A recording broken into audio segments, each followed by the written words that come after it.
I'll just add, when I purchased this, I didn't actually want it in this livery. Unfortunately, this is the only livery that Hornby do the Class 47 in, and I actually wanted a Freightliner one. The reason is because I've already got some rolling stock, which is the Freightliner, and it would be nice to have a loco to pull that. Currently, that is sat in a box waiting to be used, purely because I haven't got a suitable loco.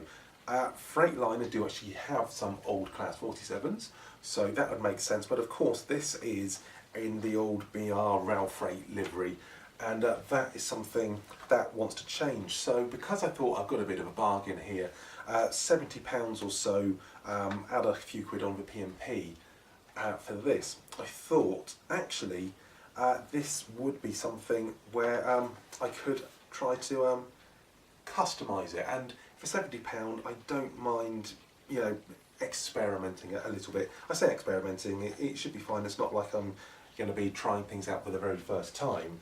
But what I've purchased, I got from GaugeMaster.com, so directly, are two paints, and these are the RailMatch paints. The first one is the Freightliner Green, and that is RM270. And the next one we have is RailMatch. This is the Freightliner Yellow, and that is RM271. And these, I believe, are meant to be so accurate. I've heard about RailMatch that I think they sometimes even supply the paint directly to the train company. So that should be quite accurate. So going to get those airbrushed on. These are an enamel, not an acrylic, so you're going to have to be careful with those.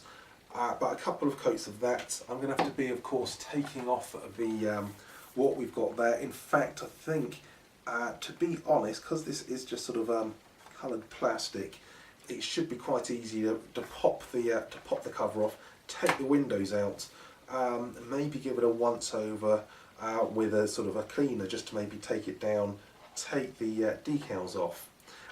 But it should actually work quite well with a blast of green all over, the yellow of course at the ends, and I'm sure I've got something in stock that I can use for the roof. Did consider getting the some of the photo etch parts, but I'm thinking actually we'll just leave it as is. This is more of an experiment rather than a you know, a showpiece, I think. I mean, if it works out to be a showpiece, then I'm not going to complain about things. Of course, I did need some decals, and I found with a search on the internet FoxTails, where I got some decals from, and from them I've got, of course, the Freightliner ones. Now these not only have a couple of sets of the logos that are going to go down the side, so hopefully might have enough for two locos, so if this works well, might try a second one. We've actually got three numbers for the 47, so you've got 47193, 47150 and 47258. If I was to get another one in a different class, this has also got for the numbers for the class 57 as well.